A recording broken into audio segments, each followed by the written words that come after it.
Hello lovelies, welcome back. Alright, you ready for this one? Paprika Hasselback potatoes. Oh mate, it's one of my favourite potatoes, these ones. Now Hasselback actually means making more surface space so you can stuff your flavours into your potatoes. And the name Hasselback actually comes from a restaurant in Stockholm called Hasselbacken, which was first established in the 1700s. So yeah, there's some information you'll never need to know.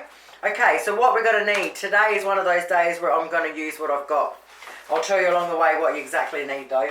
Alright, so the first thing we need is a kilo of baby potatoes. Now I've got white ones today, but I normally always use red ones. Red ones with paprika are just amazing together. So get what you can anyway.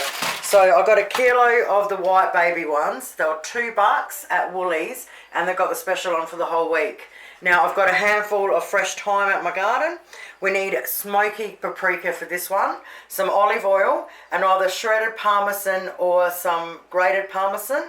And when we go to cut our spuds, you're supposed to use skewers, like wooden skewers, but I couldn't find any, don't have any anywhere. So I've just got a couple of chopsticks in the cupboard. I don't know why I've collected chopsticks over the years. I love the bloody things. So I'm going to just use them today. So the first thing we want to do is we want a tablespoon of thyme leaves. So you get your thyme and you run them down one way and they'll all come off for you most of the time into a pile.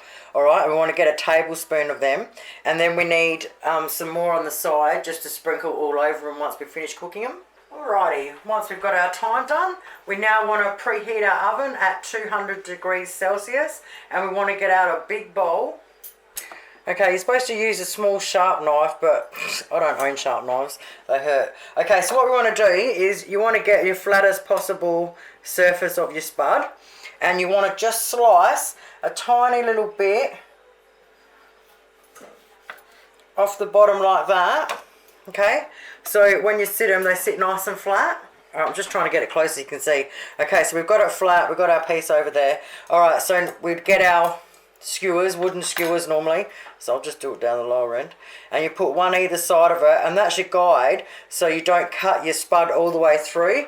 Now when you're doing the edges, sometimes obviously the edge is up a lot higher before it goes down into the flat bit. So when you're doing the first couple of slices, just only cut them halfway through.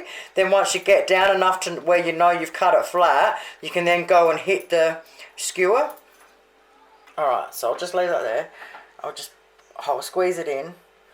I'll just be careful and cut and I'll just do them really close together. Once I've got to the flat, which is about now I can go down to the skewer. Let it hit the skewer. And the skewer will stop you from cutting it all the way through. And then when you get near the end, just little half ones again. Just so you don't cut the ends off. I wonder if you can see without me breaking it. I don't know if you can see that. See how they split there? Alright, once you've done that, you want to stick them in the big bowl and do all of them. Alrighty, now all our spuds are cut. The first thing we want to do is get a tablespoon of olive oil and we want to drizzle it all over them. And then we want to sprinkle 1.5 teaspoons of our smoked paprika. Then we sprinkle with our tablespoon of fresh thyme. And as little or as lot salt and pepper as you want. And now with our hands, we want to toss them around and coat it all the way through.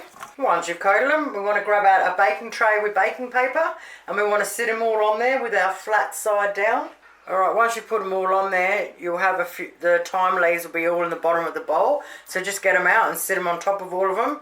Now, as soon as our oven's up to hot enough, we want to put them in for roughly about 40 minutes until they're nice and crunchy and they look beautiful. After about 20 minutes, you want to get your tray and turn it completely around and stick it back in. Oh, yeah. Oh, mate, they smell amazing. Alright, exactly 40 minutes later in my electric oven. Oh yeah, baby. Alright, so I reckon there's what? 3, 6, 9. I reckon there's enough there for 4 or 5 if a couple of them are kids. Serves if you're doing them with a big meal. Okay, now while they're still hot, we want to get our parmesan and you want to put as little or as much as you like on them. As you can see, I'm pretty heavy-handed with my parmesan. And after about a minute, it all starts melting in. Oh.